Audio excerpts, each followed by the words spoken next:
Buenos días y bienvenidos a Iceberg de Valor, el podcast de inversión basado en el Value Investing.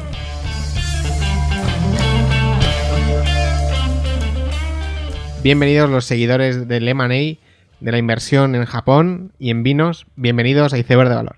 Este miércoles se producía un evento que ya se está convirtiendo en un clásico de todo lo que es la escena Value en España, que es el Value Bilbao, que gracias a que Rafa Soto lo intenta mucho y trae gente muy muy buena, y gracias a él pues se consigue eso, y de aquí pues bueno, le mando un saludo a él. Y bueno, ya que cerca de mi zona, que yo soy de San Sebastián, no se suelen hacer muchas cosas relacionadas a la inversión, pues hay que aprovechar las pocas que hay. Y entonces yo fui este miércoles, pero además no fui solo, sino que me acompañaba otra gente que yo conocía de antes y con la que quería grabar un par de entrevistas y episodios. Y bueno, es lo que hemos hecho. Y de hecho esta semana va a salir el episodio con Miguel Rodríguez, que ahora hablaremos más de él, y el siguiente con Álvaro Moraza.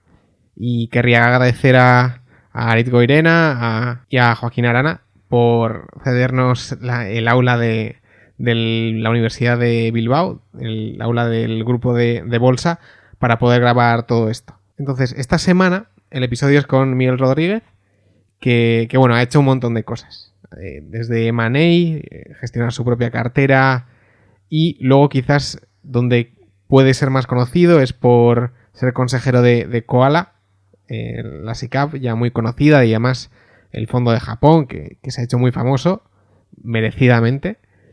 Y bueno, tuve la ocasión de poder hablar una hora con él, que ya es un lujo, y hablamos de varios temas, y la verdad que me pareció muy enriquecedor, así que sin más espera os pongo con ello y espero que lo disfrutéis. Hoy tenemos como invitado a Miguel Rodríguez, que es un verdadero placer, y bueno, habrá gente que no lo conozca, otros sí. Miguel ha trabajado en el mundo de M&A, ha gestionado su propia cartera, además es consejero de Koala, el ya famoso SICAV, y bueno, todos los productos como el Japan Deep Value, que se han hecho muy famosos, y además es experto en vino, que es algo realmente curioso. Bueno, bienvenidos, Miguel. Hola, muy buenas, Carlos. Primero agradecerte el haberme invitado. Me gusta mucho lo que haces, te sigo desde hace tiempo, creo que tiene mucho mérito. Además, esto quita tiempo, con lo cual ya veo que es una de tus pasiones, así que encantado. Vamos a ver si sale bien. Vale. Y bueno, una pregunta que yo tenía es, ¿tú empezaste por el mundo del M&A o has trabajado ahí? ¿Y cómo empezó esto? ¿Si era tu pasión desde el principio o no? ¿Y cómo empezó? Bueno, si quieres te cuento un poco de dónde vengo, mis orígenes. Bueno, yo soy riojano, de pura cepa. Luego hablaremos un poco de vino, como bien has dicho. Bueno, tengo 39 años, soy de Logroño, soy economista por San Pablo CEU en Madrid. Además, mientras cursaba la carrera hice un título propio de Finanzas y Gestión de Mercados Financieros. Y bueno, también soy experto universitario en técnicas de gestión de la innovación. Realmente yo no tenía muy claro lo que estudiar. De hecho, me gustaba mucho la psicología, me sigue gustando. Yo creo que algún día haré mis pinitos por ahí. Y casi me indujo más mi madre. Yo creo que temas de economía, empresa, yo creo que te pueden ir bien. Bueno, le hice caso, me fui a Madrid, me lo pasé muy bien. Y un poco mi enfoque con todo lo que tiene que ver con mercados financieros, M&A, temas de corporate y tal, viene, cursando el título propio, teníamos que hacer unas prácticas obligatorias y en el tablón de la universidad vi una oferta de trabajo de algo que no me sonaba mucho, pero bueno, tema de valoración de empresas, sonaba bien, dije, oye, vamos a probar. O sea, hice unas prácticas como becario allí, acabé como subdirector de eso, es una boutique muy pequeñita de corporate, éramos intermediarios en fusiones y adquisiciones de empresas, y estuve allí como unos 5 años. Entonces, digamos que todo lo que tiene que ver con finanzas corporativas viene de aquella etapa, pues cuando yo estaba en cuarto de carrera, más o menos. Uh-huh. Y bueno, al final el mundo del M&A y de fusiones tiene cierto parecido con el value investing y valorar, ¿no? Es al final algo similar. ¿Tú qué viste ahí? ¿Es diferente a comprar una empresa? Bueno, al final todo lo que tiene que ver con M&A, con Corporate Finance, evidentemente yo creo que el núcleo de todo lo que lo enlaza es la valoración de compañías, ¿no? Al final, cuando viene un fondo de capital riesgo, un family office, alguien quiere comprar una compañía, ya sea cotizada o no cotizada, evidentemente lo que basa toda la operación es esa valoración.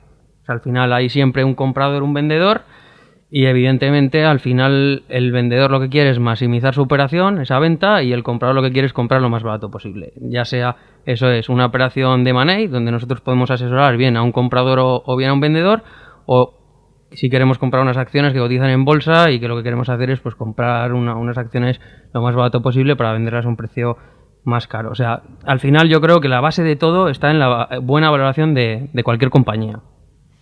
Uh-huh. Bueno, sin embargo, también hay diferencias que, bueno, muchas veces las compañías tradicionales o muy familiares no saben ni siquiera cuánto vale su empresa, o me imagino que te habrás encontrado casos de todo tipo, ¿no? Sí, a ver, yo creo que una diferencia, bueno, la estructura empresarial un poco en España pues es de mucha pequeña, mediana empresa, de origen familiar, que sí que es cierto que como en España en general no hay mucha cultura financiera, se da la paradoja de que en España además, oye, ya hay terceras, cuartas generaciones, muchas compañías que bien pueden tener un buen precio de venta o bien que no hay sucesión familiar, que eso pasa mucho en España. Entonces, hay gente que quiere dar salida a su negocio. Entonces, sí que hay algunas diferencias entre una cosa y otra, pero yo creo que, de hecho, bueno, te voy a contar una anécdota que me pasó a mí en una operación recientemente. Estuvimos en una operación de unos 60 millones de euros de una empresa de moda, y ellos les habían tocado varios capital riesgo durante muchos años y al final no tenían intención de vender.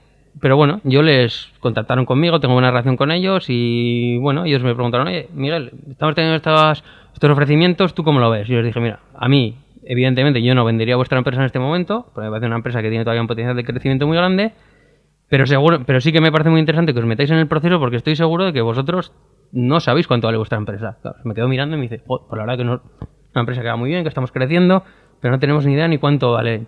Entonces, sí que yo he visto en España que hay mucha gente que tiene grandes negocios, que saben muchísimo de su negocio, que son unos fenómenos, pero que no saben ni siquiera cuánto vale su empresa. O sea, no le pueden poner un precio.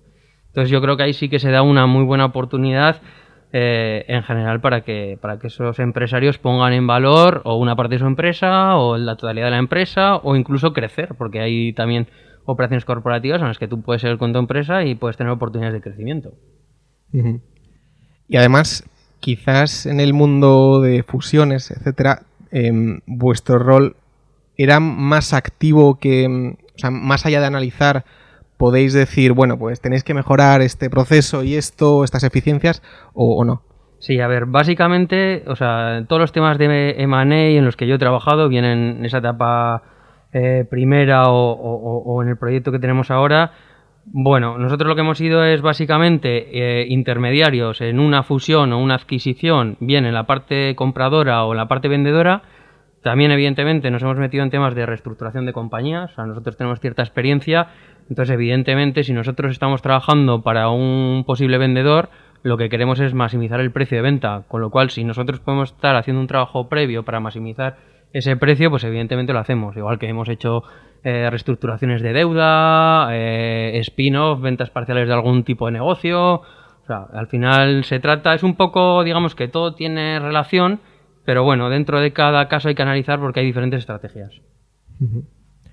Bien, y además, en cuanto a la tipología de empresas, o sea, para mí hay como una diferencia entre el mundo de las startups, que es algo como muy, muy de moda y muy sexy, y luego está el mundo de las pymes y el negocio tradicional, familiar, pues que puede ser de pinturas, aire acondicionado, que vamos, que luego son súper rentables. Entonces, ¿es esto lo que has visto? O sea, mi sensación es que siempre hay negocios ocultos por ahí, familiares, que son muy buenos, pero quizás no se ven. A ver, a mí me encanta el tema de startups. O sea, es cierto. El problema que tienes al final, sobre todo, que es mucho más difícil captar inversión. porque evidentemente al final todos sabemos cuál es el grado de éxito de una startup, pues al final el 80-85% de las startups no llegan a ningún sitio y acaban desapareciendo. Entonces, un poco por experiencia, al final la gente, y sobre todo gente que tiene dinero y que al final quiere colocar ese dinero para buscar una rentabilidad, prefiere invertir en aquellas compañías normalmente familiares, ya consolidadas, que son líderes en algún nicho concreto, que ya tienen unos retornos que evidentemente van a pagar mucho más caro, pero que el grado de éxito a futuro es mayor. Entonces, sí que hemos hecho nuestros pinitos en startups, pero al final un poco hemos perdido más tiempo valorando startups o mirando startups que negocios consolidados. ¿Por qué? Un negocio consolidado que ya es bueno, tú le das un precio, una valoración, podrás hacer las mejoras que quieras, pero normalmente encuentras un comprador. Una startup es más complicado, o es como yo lo veo, ¿eh? Además, muchas veces el M&A y las fusiones se dice, pues esto muchas veces a muchas empresas no les sale bien, lo intentan y otras no. Entonces, ¿qué crees que hay que cuidar o qué factores hay que tener en cuenta para que ese proceso de adquisición pues funcione al final? Yo creo que en general se digiere mal el éxito. O sea, es decir, hay cantidad de compañías que tienen un periodo, una época que les va de maravilla, que generan un montón de caja y que al final, más si cabe, si al final es un gestor o un gerente, un consejero delegado que no tiene acciones, o sea, que realmente su estímulo es que la empresa crezca. O sea, normalmente al final se acaban poniendo nerviosos y van buscando crecimiento. Muchas veces se busca ese crecimiento comprando otras compañías, incluso que no tienen nada que ver con la tuya, y yo creo que al final el gestionar mal esos recursos que tú has generado acaba provocando el que acabes tomando malas decisiones y comprando o cosas que no debes o cosas muy caras. También pasa mucho sectores sobre todo de crecimiento que han generado mucha caja. Te fijas mucho en el competidor. Es que este competidor está haciendo esto o lo otro. Entonces parece que si tú no haces lo mismo, te quedas atrás. Y eso al final muchas veces induce a generar errores graves, que se pueden incluso llevar por delante algunas empresas. Y bueno, entonces tú tuviste, no sé cuántos años estuviste trabajando como en M&A y luego ahora vuelves en Fialia, es precisamente lo que haces. ¿Cómo ha sido esta transición? ¿O? Sí, bueno, en la etapa de Madrid, en esta pequeña boutique de corporate, que llegamos a trabajar unas 12 personas, y yo empecé haciendo prácticas y acabé como subdirector. Hicimos o intermediamos operaciones por importe de algo más de 250 millones. Algo que a mí me enriqueció mucho es que pudimos, o yo pude conocer y valorar más de 200 compañías de sectores diferentes, o sea, ocio, turismo, sector hotelero, construcción, canteras, concesiones, juguetes, retail, o sea, podríamos un largo etcétera. O sea, fue muy interesante porque además creo que aprendí razonablemente bien a valorar compañías y sobre todo a saber qué es lo importante. Y es lo que estamos haciendo ahora, o sea, desde Fialia. Fialia es un proyecto que realmente como tal nace en el año 2011, que lo montan dos socios, Xavier y Óscar. Nació más como una consultoría comercial que acabaron haciendo algún interim management, cosa que me parece un milagro realmente, porque al final ir a un empresario que hace, o el que cree que hace las cosas medianamente bien, y decirle, oye, mira, que tú lo haces muy bien, pero que si me dejas a mí gestionar de forma externa tu compañía, creo que al final la empresa va a ser mejor, ¿no? Pues eso es bastante complicado y ellos lo consiguieron. Además lo consiguieron hacer en el País Vasco, sobre todo en la parte de Guipúzcoa, y creo que tiene mucho mérito.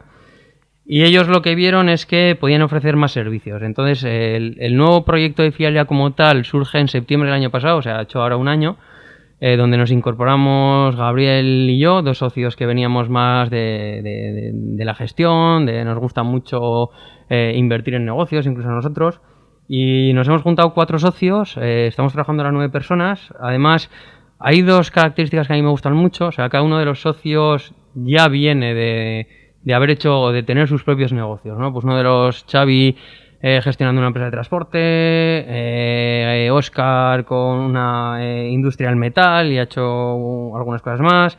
Gabriel tiene un e-commerce, temas de alimentación, yo he hecho temas de gestión, también temas de energía, y además somos también coinversores. Es decir, nosotros podemos buscar un inversor, serlo nosotros, o ser coinversores, con lo cual yo creo que eso también ayuda mucho. Y la realidad es que pues en un año ya tenemos 9, 10 mandatos firmados en los que estamos trabajando y podemos decir que no damos abasto. O sea, trabajamos mucho zona norte, sobre todo País Vasco, Navarra, La Rioja. Incluso 2 de los mandatos los tenemos ya en Madrid, con lo cual, oye, tocamos madera, pero de momento las cosas funcionan. Vale, y un poco para hacernos la idea de qué empresas, compráis o ayudáis.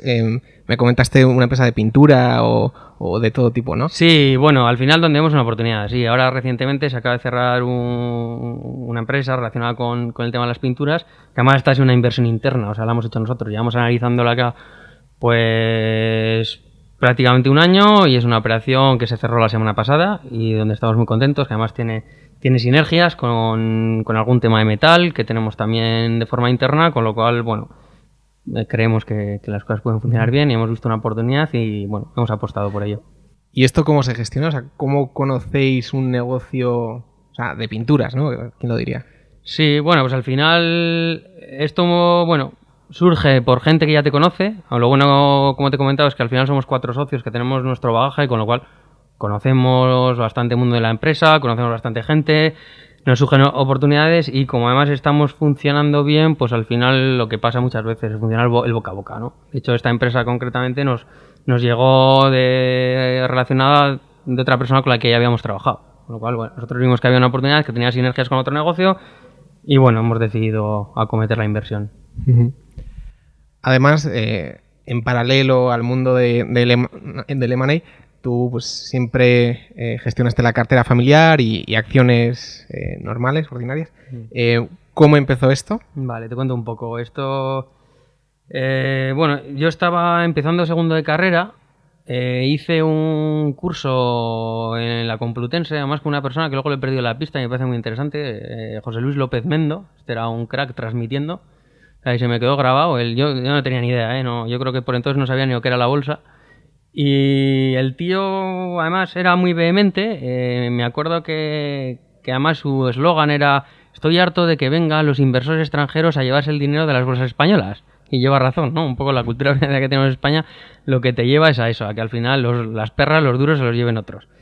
Entonces me picó el gusanillo, me gustó lo que transmitía y, bueno, cuando salí hablé con mi padre y él, que yo creo que está un poco loco, me dijo: oye, Miguel, bueno, él trabajaba con un banco de los grandes, no diré cuál, y me dijo: mira, para que me pierdan el dinero estos, me lo gestionas tú.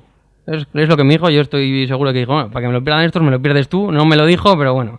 Y yo le estoy eternamente agradecido porque son las mejores prácticas que me ha podido pagar. Y todavía se lo agradezco y todavía se lo sigo diciendo, ¿eh? Y eso me ayudó mucho. Entonces, esto fue el año 2000. Además fue una época muy interesante en los mercados. Pues vino toda la crisis de las .com. Bueno, caída tremenda de los valores tecnológicos, de las telecos, pero se da la paradoja de que muchos valores pequeños y medianos subieron. De hecho, todavía creo leer algún artículo, año 2001 o 2002, que a pesar de la caída de las bolsas que duró hasta marzo-abril del año 2003, el 80 o casi el 80% de los valores de las bolsas habían subido. O sea, había un montón de valores pequeños y medianos muy castigados porque los flujos de dinero se habían ido hacia todo lo que olía a .com, a tecnológico. Y bueno, aquello fue muy interesante. Entonces, la primera inversión fue Natra. O sea, y al final, como podía haber sido otra cualquiera, o sea, fue Natra porque en el curso este que comentábamos, bueno, al final del curso, este hombre nos sacaba la expansión, que ahí venían todas las compañías cotizadas, y me acuerdo que, bueno, nos iba explicando un poco compañías, bueno, se paraban las grandes, y en alimentación, coño, se paró en Natra. Digo, ¿Natra? ¿A qué se dedican estos? Bueno, después, bueno, indagué un poco, vi que, bueno, que se dedicaban a chocolate. O sea, ellos realmente eran fabricantes de chocolate y cacao. De hecho, todavía es una empresa que cotiza, aunque, bueno, ahora ha pasado una mala época. Es una compañía que compramos a €1 y pico. Hizo una ampliación de capital, creo recordar, a 1,20. Es una acción que se fue hasta los 12 euros. Sí que es cierto que nosotros nos bajamos del burro bastante antes. De hecho, antes de los 4 euros nosotros vendimos. Además, regaló acciones de Natraceutical, que ahora es Rey Jofre. Además, nos las dio como un dividendo complementario, que fueron acciones de este spin-off, que además recuerdo que los vendimos el primer día que cotizaba por encima del euro, con lo cual, bueno, la rentabilidad fue muy buena. Y luego ahí aprendí varias cosas. Una, lo importante que es el capital allocation. O sea, Natra era una compañía que se dedicaba al cacao y a los chocolates. Hacía chocolate para mayoristas, para distribución. Y ahí pues ellos vieron una oportunidad de crecer con marcas propias y sobre todo lo que es muy peligroso, empezando a realizar operaciones corporativas y apalancándose. O sea, recuerdo que compraron en España Zahor, compraron en Bélgica Hikal y Olcram, y luego se fueron a Italia, donde está pues el grupo Ferrero, que todos conocemos que es líder, y allí tuvieron una opción de compra por una empresa que se llama Nutcao, que además acabaron no ejecutando, perdiendo casi 6 millones de euros, y porque ya vieron que aquello, el castillo de naipes se hundía. O sea, compañía que había ido bien, que estaba creciendo, que veía una oportunidad de negocio, pero que empieza a comprar compañías a múltiplos muy caros, además con apalancamiento, y eso te acaba llevando a que la empresa prácticamente desaparezca, que es lo que ha pasado con la compañía. Compañía muy buena, pero que prácticamente todavía sigue cotizando. Más el último año y medio lo ha hecho muy bien, pero bueno, esta que estuvo cotizando a 12 euros se hundió hasta 20 céntimos, creo. Otra operación muy similar, de la que también aprendí mucho, fue la SEA de Barcelona. La SEA de Barcelona, era un fabricante que suspendió pagos década de los 90, que se dedicaba al negocio textil.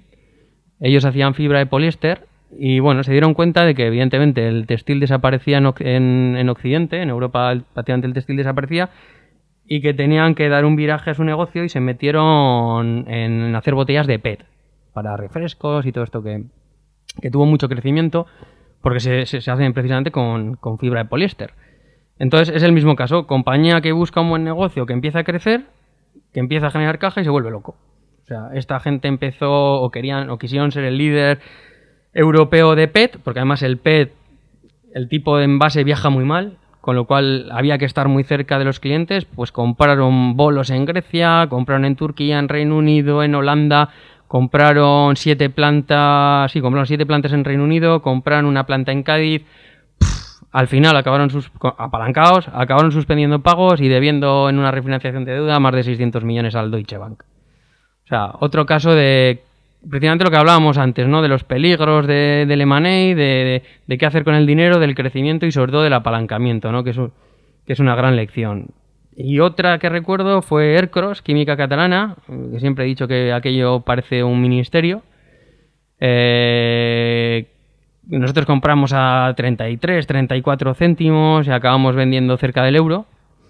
Pero bueno, es una empresa donde también aprendimos de que está muy bien, o que lo que tienes que buscar son compañías que el management te acompañe y que también se juegue lo suyo. Esta compañía al final tiene un presidente, como digo yo, honorífico, que es Antonio Zabalza, que lleva allí más de 20 años, que prácticamente nunca ha tenido acciones de la compañía. Y este es un caso que a mí me dolió mucho, incluso llegamos a representar, yo estuve en 3 juntas de accionistas haciendo un poco de activismo.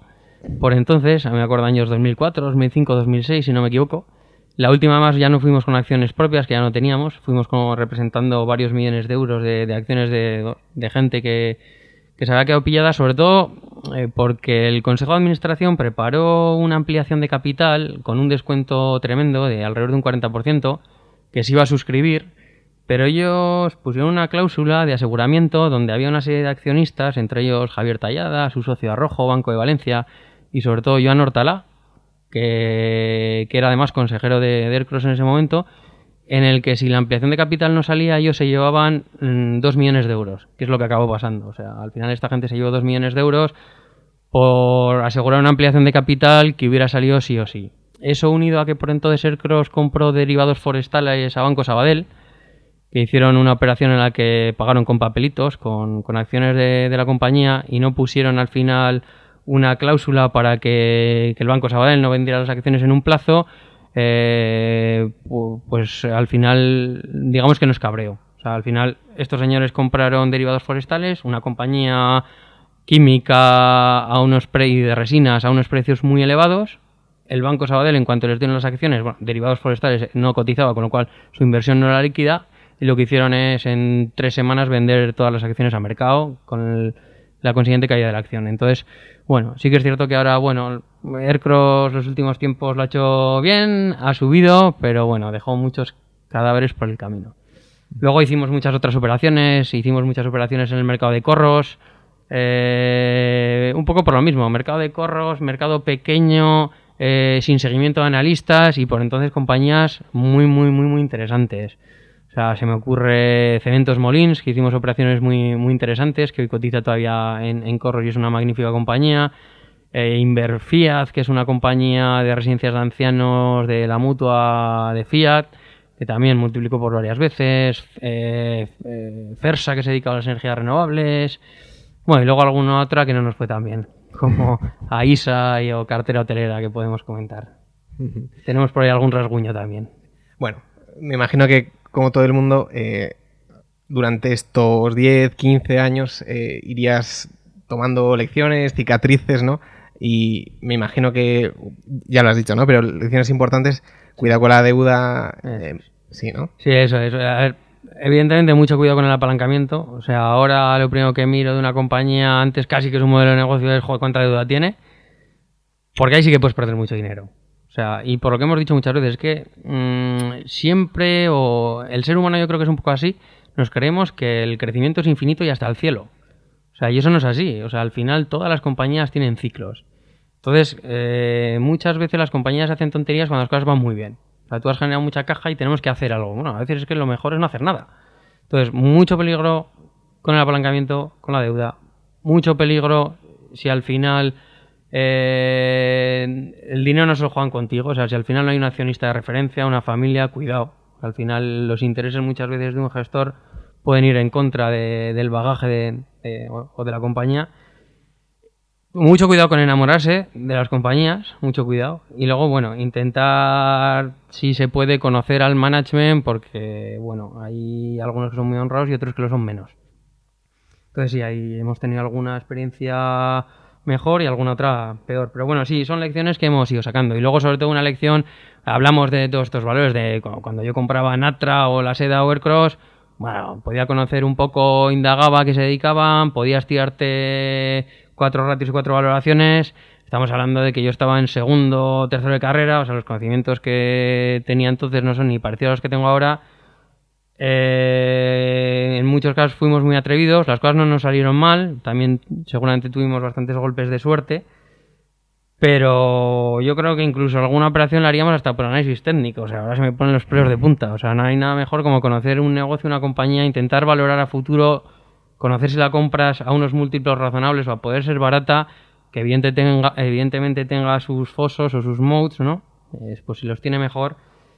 Y nada mejor que, o sea, al final, que el value investment, o invertir con sentido común, o tratar de comprar compañías baratas, a poder ser tampoco baratas en sí mismas. O sea, quiere decir, también pueden ser empresas que tengan crecimiento, pero bueno, que tú puedas más o menos predecir por dónde van los tiros y donde puedas sacar una buena rentabilidad sin grandes sustos, que es de lo que se trata.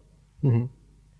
Y bueno, con los años vas desarrollando esta filosofía propia y luego conoces a Marc Garrigues, ¿no? Uh-huh. ¿Y cómo es esto? Sí, bueno, te cuento un poco. A ver, yo a Marc, bueno, que primero me parece uno de los 2-3 mejores gestores que hay en España. O sea, me parece una pasada. Además, la devoción que tiene por esta profesión de la gestión de dinero. Lo conocí pues hace algo más de 9 años, cuando él escribía en El Confidencial. Bueno, me gustaba lo que escribía. Bueno, vi que gestionaba algún vehículo de inversión, me puse en contacto con él, quedamos un día, me gustó, empezamos a invertir desde el Family Office familiar en Koala Capital SICAV, por entonces. Y luego, bueno, nos hemos ido conociendo poco a poco, que yo creo que es como mejor surgen al final los encuentros, ¿no? Los noviazgos. Y nos hemos ido dando cuenta de que tenemos muchas cosas en común, no solo en lo personal, sino también en cuanto a ver en los mercados financieros, a valorar compañías. Con lo cual, bueno, desde entonces hemos estrechado la relación.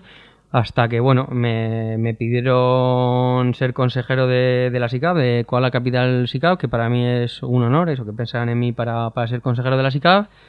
Y bueno, ahí estamos echando una mano en lo que podemos. Uh-huh.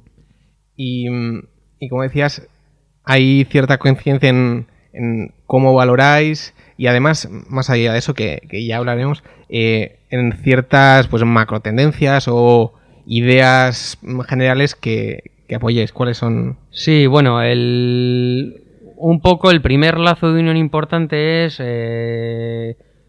pues cómo vemos nosotros la salida de la crisis, ¿no? Pues al final, el año 2008, pues posiblemente vivimos la mayor crisis de la historia del capitalismo. Y al final el arreglo de todo esto, como también pasó después de la crisis.com con Bernanke y tipos cero, pues es eso, bajar los tipos de interés, empezar a comprar bonos, incluso en algún caso como el Banco de Japón, empezar a comprar también acciones, ¿no? Entonces, bueno, al final esto lo que provoca es inflación en ciertos activos financieros y hay que tener mucho cuidado. Entonces, tanto él, su equipo, como yo también en ese caso, creemos que nada mejor que comprar activos reales o compañías que tengan activos reales, que además con flujos de caja predecibles, para protegernos al final de todo este experimento monetario que realmente a día de hoy todavía no sabemos cómo va a acabar.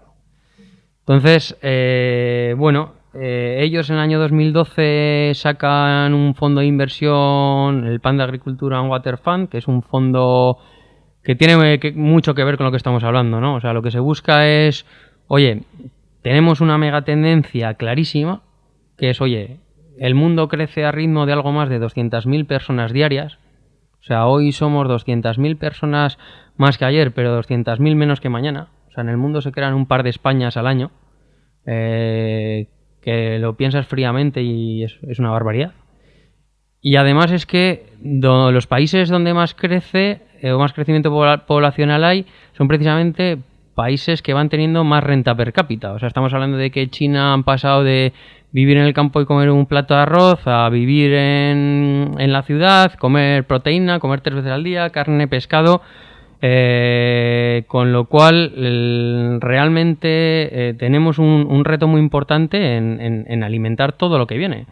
O sea, con lo cual creemos que invertir en todo lo que tenga que ver con empresas cotizadas que se beneficien de esta megatendencia con un horizonte de largo plazo, pues es muy interesante, ¿no? Estamos hablando de invertir en empresas que tengan que ver con agricultura y agua, evidentemente, que es tan importante para todo, pero fundamentalmente también para la agricultura.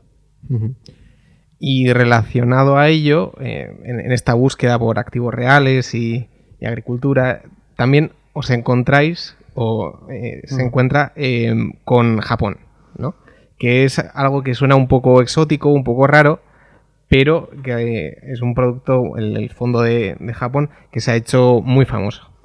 Sí, bueno, a ver, nosotros lo que nos gusta es buscar compañías, evidentemente, buenas, bonitas y baratas, por todo el mundo. Entonces, en esa búsqueda constante, tanto de Mar como de su equipo, tanto la mía para el patrimonio familiar, hace como unos 5 años nos dimos cuenta que, bueno, haciendo algunos filtros, haciendo algunos análisis, había empresas extrañamente baratas en Japón. O sea, bueno, al final, pues todos sabemos, tiene unas barreras de entrada tremendas. La primera es la idiomática. Bueno, tú entras a una página web de una empresa japonesa y ya los jeroglíficos que aparecen te dan ganas de darle a la cruz, cerrar, apagar el ordenador y, oye, otra cosa. Entonces, sí que es cierto que, bueno, como nos gusta este trabajo y nos gusta indagar, al final, bueno, analizando un poquito más en profundidad, pues surge que hay empresas en Japón que prácticamente te las regalan, ¿no? En algunos de los casos incluso que tienen más caja que capitalización bursátil. En el caso de Mark o bueno, de Koala Capital SICAV, lo que se empiezan a comprar algunas de las compañías para la SICAV. Y bueno, surge el día que hablando con ellos, con un cliente de la SICAV, luego lo comentamos nosotros, pensamos que podía dar para hacer un fondo. Entonces, eso es, hay un cliente suyo que pone los primeros 3 millones de euros y luego, bueno, algo de dinero evidentemente de Mar, de su equipo, nuestro y demás. Bueno, surge el fondo casi con unos 6 millones. Se hace un trabajo que venía, ya te digo, de hace unos 5 años. Hasta aparte, el fondo sale ahora cumplido justo 2 años.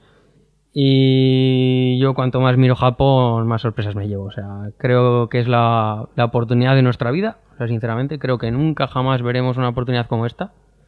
O sea, estamos hablando de que tú te puedes comprar en Japón ahora mismo pequeñas, medianas empresas, ¿eh? Ya no estamos hablando de empresas del Nikkei, que evidentemente son macroconglomerados, muchos con negocios ineficientes, algunos caros y además es donde ha ido mucho dinero de la gestión pasiva, pero tú te encuentras pequeñas y medianas empresas que te las estás comprando a una vez flujo de caja, 2 veces, 3, 4, 5 veces flujo de caja y algunas que incluso tienen más caja que capitalización bursátil. O sea, ahora mismo puedes tener un fondo de inversión con una cartera de entre 50 y 60 acciones a que estás pagando por ellas 2-3 veces flujo de caja, cuando muchas compañías americanas o europeas te las estás comprando a 30-40 veces flujo de caja. Entonces, creemos que la oportunidad es increíble. Y cuando hablas de esta oportunidad y de que hay cosas muy baratas, ¿cuál es la explicación detrás de esto? Porque se juntan varios factores, ¿no? Una megacrisis, luego la propia cultura. ¿Cómo es este contexto? Sí, eso es. A ver, nosotros está claro, o sea, Japón tuvo a finales de la década de los 80 una de las mayores burbujas de la historia, o sea, que acabó, fue una burbuja de deuda tremenda. De hecho, acabaron quebrando todos los bancos y todas las aseguradoras. El gobierno tuvo que rescatar absolutamente todo el sistema financiero. Y eso lo que hizo es que al final muchas compañías lo que hayan es rehuido un poco del apalancamiento y de la deuda. O sea, todas las compañías han ido guardándose la caja que generaban hasta ahora. Luego, evidentemente, hay unas barreras tremendas. Estamos hablando de que el Nikkei tiene una tendencia bajista desde hace 25 años, que no ha parado de bajar. Además, casualmente en Japón no hay inversores en valor. O sea, yo he identificado que puede haber un par de fondos que utilizan mucho el análisis técnico. Evidentemente hay una barrera idiomática tremenda. O sea, al final un inversor europeo o americano que está buscando compañías baratas por todo el mundo ve una empresa que ni siquiera publica en inglés y no sigue. Luego también son compañías muy pequeñas comparado a las europeas o a las americanas, porque deberían valer bastante más. No les gustan en general los inversores extranjeros. O sea, de hecho, algún caso que ha habido de algún inversor, sobre todo americano, activista en Japón, siempre lo han mirado con mucho recelo. No les gustan los accionistas extranjeros. Estas compañías, además, no las sigue prácticamente ningún analista. Bueno, ni en Japón. O sea, no las sigue nadie. Luego tienen características muy buenas. Son normalmente empresas familiares. O sea, entre el 40 y el 60% de la mayoría de las empresas son de una familia. Además estamos hablando de que la media de los negocios tiene 75-80 años. O sea, no estamos hablando de que son negocios de antes de ayer. No, es que la mayoría, quitando alguna empresa tecnológica. Bueno, la última compañía que estoy yo mirando en Japón, que es una constructora, que de hecho la acabé ayer. Es una empresa de las que tiene más caja que capitalización bursátil y acaba de cumplir 126 años. O sea, son empresas además que llevan un periodo de tiempo muy alto y que, bueno, no sé, cuando hablamos en el Value Investing un poco de margen de seguridad, yo no he visto mayor margen de seguridad que aquí. Sí, y os encontráis empresas de este tipo, ¿no? O sea, una empresa de frigoríficos, no sé, alguna sí, vez. Muchas son además empresas aburridas, ¿eh? Una empresa que hace, eso es lo que dices tú, refrigeradores, que hay 2 en cartera. Una empresa que hace cableado eléctrico, una empresa que construye puentes, una empresa de ingeniería, una empresa de gestión de residuos o gestión de agua, una empresa incluso que ahora está muy de moda en Japón por el envejecimiento de la población, de gestión de cementerios, de nichos y bueno, que tiene que ver con eso, que además nos parece muy atractivo. Sí que es cierto que hay alguna empresa tecnológica, al final en Japón son muy punteros. Y es más, te puedo contar algún ejemplo. O sea, la última acción que ha entrado tanto en Koala Capital SICAV como en Japan Deep Value es una compañía que se llama United bueno, que se dedica básicamente a la publicidad online y tiene algunas aplicaciones.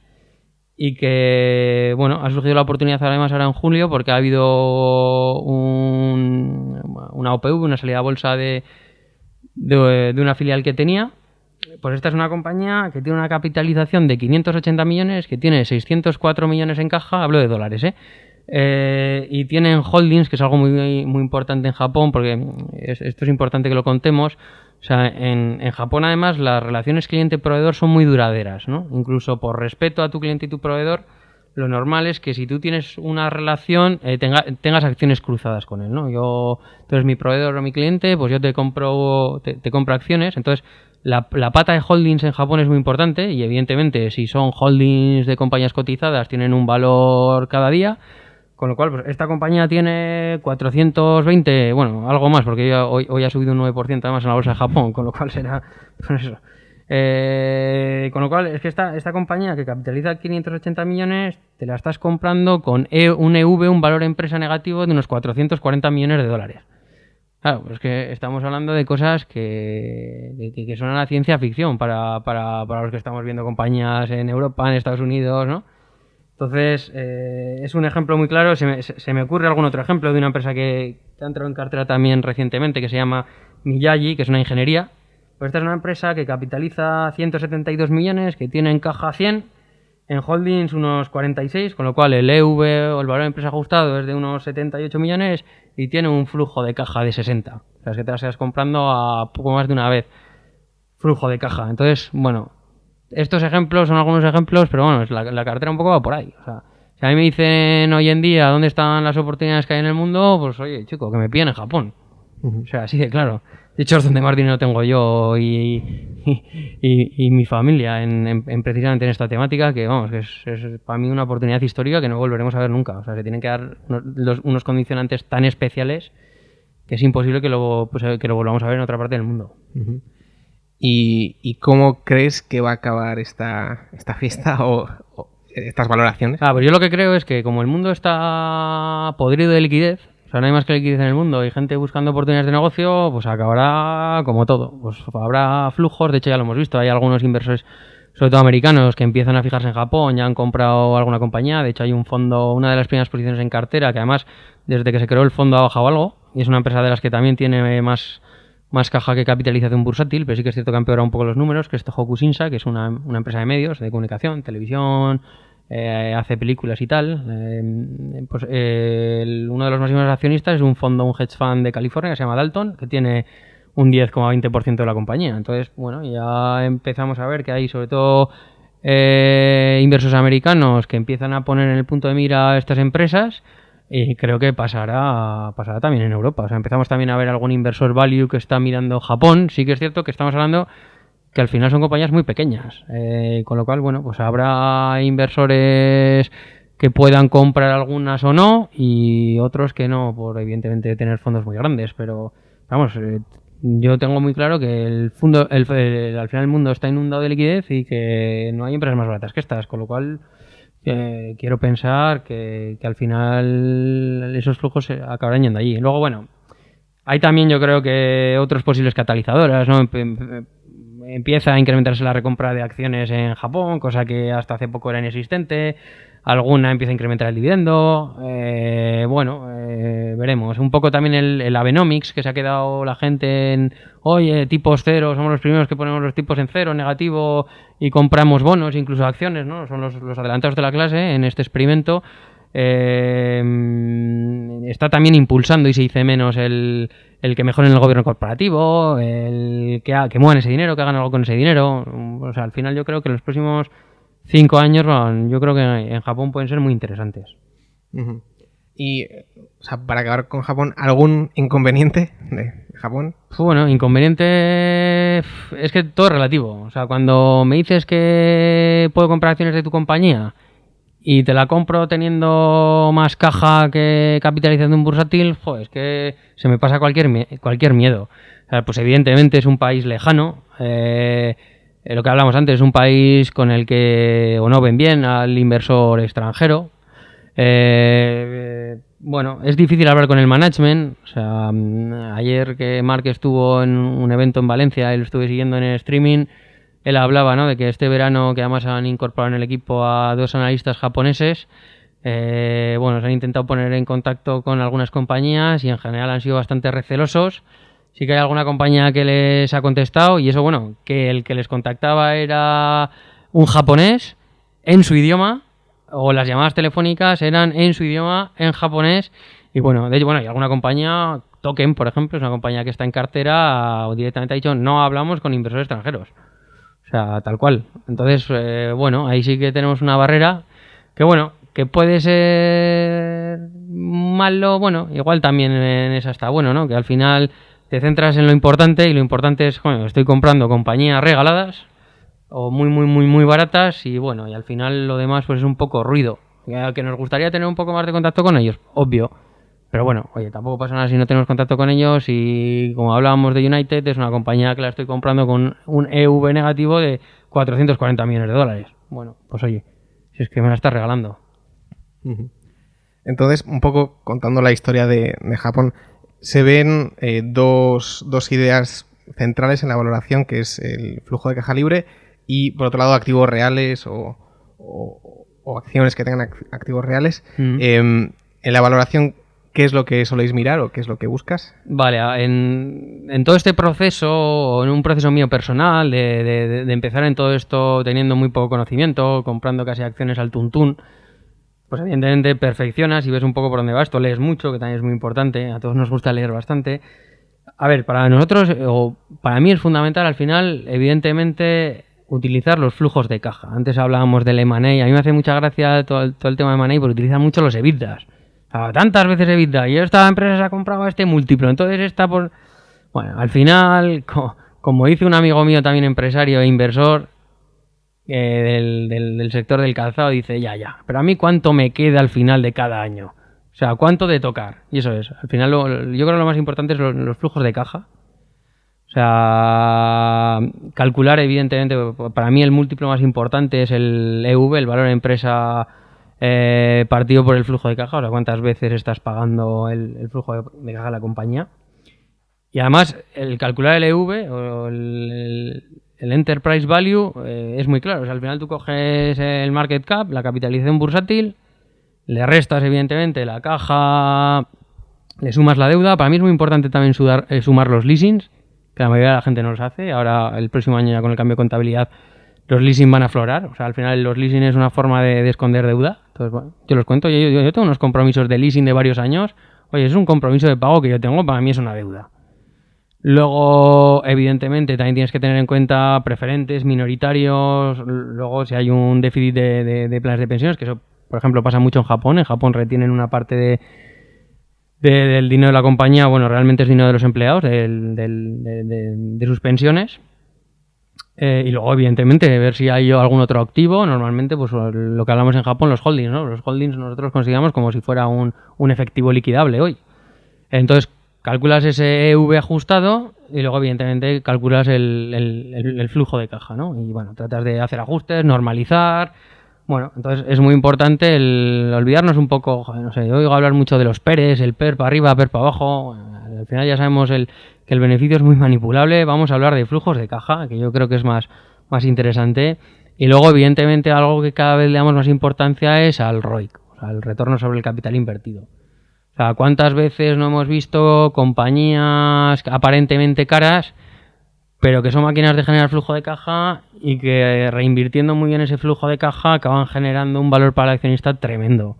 O sea, entonces es muy importante que sea, evidentemente, ROIs altos, los más altos posibles, ya poder ser crecientes. Por eso quiere decir que estás reinvirtiendo más tu dinero a una tasa todavía mayor, con lo cual el valor que generas todavía es mayor. Y luego un método que a nosotros nos gusta mucho es utilizar el método GARP. Es decir, está muy bien comprar empresas baratas, pero joder, vamos a ver si pueden crecer, ¿no? O sea, ver el crecimiento que ha tenido en los últimos 3-5 años, estimar el crecimiento a futuro de los próximos 3, no más allá, porque hoy en día con los tiempos tan cambiantes es muy complicado ir más allá de eso. Pero sí, y al final hacer una cuentita, o sea, decirte, oye, por un lado en el numerador el EV entre Free Cash Flow Pues en el denominador tú tienes el crecimiento y ahí tienes una especie de puntuación. Compañías en torno a 1 son compañías que pueden ser muy atractivas. Entre 0,5 y 1 son más que atractivas. Por debajo de 0,5 son la bomba. O sea, es un poco lo que se encuentra en Japón, ¿no? Al final encuentras compañías que dices, joder, es que el precio al que la compra en función del crecimiento esperado, joder, es que esto es un regalo. Es un poco el método de valoración. Oye, que cada maestrillo tiene su librillo, yo creo que funciona bien y que es muy interesante. Y bueno, para terminar ya, como consejo, tú a la gente le das, invierte en Japón y que invierta en vino. ¿O? Bueno, el vino, a ver, primero me gusta el vino como consumidor. Como he comentado, soy riojano, con lo cual, bueno, lo hemos mamado desde la cuna. Es un sector que yo creo que es interesante, además que yo me he estudiado bien porque me gusta, porque tengo amigos, porque tengo conocidos, porque tenemos incluso coinversores que han invertido en proyectos con nosotros, que vienen de ese sector. O sea, es un sector que conocemos. Y bueno, y luego la realidad es que no hay muchas empresas cotizadas interesantes, pero las hay. Hay empresas interesantes. Entonces, bueno, se puede invertir en vino. Bueno, si quieres, ¿te pongo algún ejemplo? Sí, hablamos un poco. Si quizás quieres. el Vale. más conocido es Barón de Ley, ¿no? Sí. La típica. Sí, no, además el caso de Barón de Ley es un caso de excelencia empresarial. O sea, Barón de Ley es una compañía, porque además cuando, sobre todo, hablamos de vino y de vino en España o de Rioja, que es un poco la denominación de origen, bueno, más antigua y quizá más importante de España. Barón de Ley no es una de las bodegas que diga, no, es bodega centenaria, con una marca de un prestigio. No. Barón de Ley es una bodega creada en la década de los 80. Realmente, además, Barón de Ley la compra en el 85 un grupo de fenómenos encabezados por Eduardo Santos, que esto, bueno, venían de la banca y de la auditoría de bodegas. Lo dejan para comprar Barón de Ley, que por entonces era una bodega muy pequeñita en Rioja. Bueno, realmente está en Navarra, pero es denominación de origen calificada Rioja. Año 85. Luego en el año 91 compran el Coto, que era una bodega que está, bueno, no yo, en Álava, pero también es Rioja, que tampoco era muy grande, pero bueno, que además entra en el año 91 entra Mercapital, capital riesgo, que paga 2.000 millones de pesetas por el 55% de la compañía. Fíjate lo que estamos hablando, al cambio ahora unos 12 millones de euros. La compañía, bueno, ya desde el principio tiene una vocación exportadora, de abrirse al exterior, con buena idea. En el año 97 salen a bolsa para sacar del accionariado al capital riesgo, a Mercapital. Hoy podemos hablar de que Barón de Ley es una bodega que factura unos 97 millones de euros, que no está mal, con un 48-50% de exportación. No ha dado dividendos nunca. Ha recomprado acciones porque históricamente siempre han estado muy baratas. De hecho, un ejemplo claro es que Eduardo Santos, que en el año 2005 tenía un 26% de la compañía, hoy tiene alrededor de un 49% sin haber comprado ninguna acción, simplemente mediante la recompra de acciones y su posterior amortización. Estamos hablando de una compañía que vale 465 millones, que no tiene deuda, tiene algo más de 150 millones en caja, o sea, vale unos 310 millones. Que tiene además 800 hectáreas en Rioja, y las hectáreas en Rioja valen pasta. O sea, nosotros que tenemos alguna viña por familia, pues este año hemos vendido algo de viñedo a 90.000 euros la hectárea. O sea, sí que es cierto que es una barbaridad, por eso lo hemos vendido. Pero bueno, sí que es cierto que el año pasado hubo algunas operaciones en Rioja, incluso Cune, que también cotiza en bolsa, y podemos hablar un poco de ella. Estuvo comprando viñas en 4 poblaciones entre 70 y 74.000 euros, incluso el grupo Vivanco compró entre 80 y 84.000. O sea, estás hablando de que ahí hay un patrimonio muy importante. Entonces, lo que hablábamos antes de invertir también en activos reales o en empresas que invierten en activos reales, ahí la cuenta es otra. O sea, en Japón estamos hablando de que compramos acciones que nos regalan a 1 o 2 veces flujo de caja en algunos casos. En este tipo de negocios también son negocios patrimonialistas. Es decir, oye, vale, yo por un lado puedo ver el flujo de caja que me genera, pero oye, los activos que tienes también valen mucho dinero. Entonces, Estamos hablando de que tienen unos activos muy importantes, que tienen 2 bodegas importantes, que no estás pagando unos múltiplos. De hecho, si normalizas el flujo de caja con las inversiones que están haciendo, puedes estar pagando 14, 15 veces, que no es ninguna barbaridad, sobre todo con el activo patrimonial que tiene la compañía, que hasta unos años que no ha invertido demasiado. Bueno, primero que amortizan todo lo máximo que pueden, cosa que a mí me gusta mucho. Es decir, oye, vamos a amortizar todos los activos que tenemos lo más rápidamente posible. Y luego que creo que es un mercado de difícil crecimiento, pero que ellos quieren llegar entre el 60, el exterior representa entre el 60 y el 65% de las ventas. Para ello quieren vender en una serie de países: Estados Unidos, Rusia, México, Brasil. Y luego han empezado a invertir en 2 focos de crecimiento claros. Uno es blancos. O sea, el grupo Barondeley vende o tiene una cuota de mercado del 20% de los vinos blancos de Rioja. O sea, 1 de cada 5 vinos blancos que se venden en Rioja es suyo. Y ese es un segmento que está creciendo a doble dígito. Y de hecho, para eso compraron una pequeña bodega que se llama Carboneras.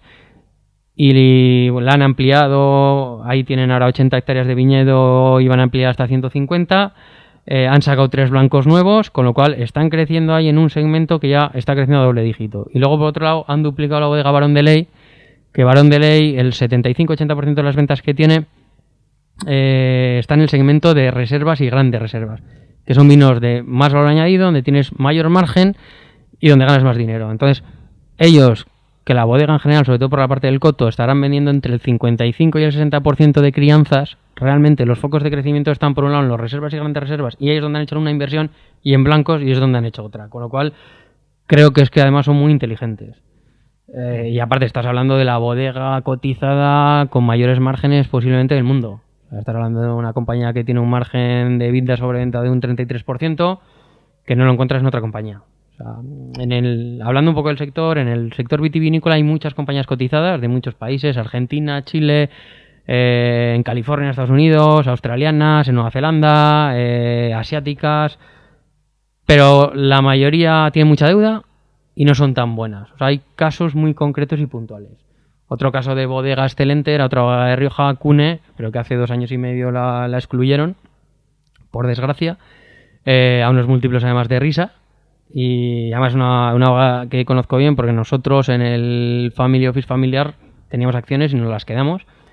Y ellos se guardaron además una oferta posterior después de la OPA de exclusión, y el que quiera vender todavía las acciones puede hacerlas a un múltiplo de EBITDA, que hablábamos antes, de 11,11 veces. Y podemos decir que después de 2 años y medio de sacar la exclusión, o sea, de excluir la bolsa, Cune vale alrededor de un 50% más. O sea, siguiendo el múltiplo que dejaron. Era una compañía también magnífica, con unos márgenes parecidos a Barondeley. Está en una facturación parecida. De hecho, en el último año facturó unos 96 millones. Y es una muy buena compañía, pero por desgracia que no se puede comprar. Luego hay otros ejemplos. También tenemos cotizada Bodega Riojanas, pero es una bodega más pequeñita, con muy poco free float. Prácticamente no se puede comprar acciones, algo más endeudada. Y hay otro par de ejemplos que yo creo que son interesantes, que son 2 bodegas italianas, que salieron a la bolsa además en el año 2015. No sé qué pasó en Italia, que en el año 2015 salieron un montón de empresas de alimentación a cotizar, algunas de ellas muy interesantes. Una es Masi Agrícola, que es una compañía vitivinícola centenaria, con una trayectoria muy, muy importante, de la familia Boscaini, y además salió una bolsa para consolidar el sector. Estos tienen también cerca de 320 hectáreas, tanto en Italia como en Argentina. Están en la zona, Valpolicella, Lago di Garda, cerca de Verona, una zona espectacular. Son los reyes del Amarone. O sea, el Amarone es una forma de hacer vino por ahí con la técnica del apasimento, que ellos llaman, que dejan la uva hacerse pasa en unos jaulones, y luego hacen vino y hacen un vino muy rico. Es una empresa que vende precios medios razonablemente altos, que es cierto que ha bajado algo los márgenes desde que salió a bolsa. Venía de unos márgenes de EBITDA sobre ventas en torno a un 30 y ahora ha bajado en torno a un 23. Significativo es que es de la familia Boscaini y son 3 miembros de la familia que tienen prácticamente el 75% de la compañía, y luego un capital riesgo que tiene un 6%, y no vendieron en la OPV, que es muy importante. que han comprado ya alguna compañía, como compraron el 60% de una compañía que se llama Canevel. Y bueno, yo creo que es una compañía interesante a la que se puede echar un ojo. Y luego hay otra compañía italiana que se llama Italian Wines, que es una compañía que no tiene nada que ver con Barón de Ley, que son más agrícola, que son más patrimonialistas, que tienen mucho patrimonio, que vale mucho dinero. Estos directamente son distribuidores. O sea, de hecho es la unión de dos distribuidores italianos, que sí que es cierto que tienen una bodega en el norte de Italia y otra en el sur, que tienen marcas propias y luego distribuyen de terceros, que venden el 75% fuera de Italia, que venden mucho a grandes superficies y venden también mucho online. Estarán facturando unos 160 millones de euros y los márgenes no tienen nada que ver. Estamos hablando de otro negocio. Estos no tienen viñedo, tienen unos márgenes de vida sobre ventas de en torno a un 10%, pero sí que es cierto que es una empresa que, es más, salió a bolsa, cayó a 8, está ahora a 13. O sea, lo ha hecho bastante bien los últimos 2 años. Y es una compañía que te la puedes comprar cerca de a 10 veces. O sea, está a unos múltiplos yo creo que muy interesantes.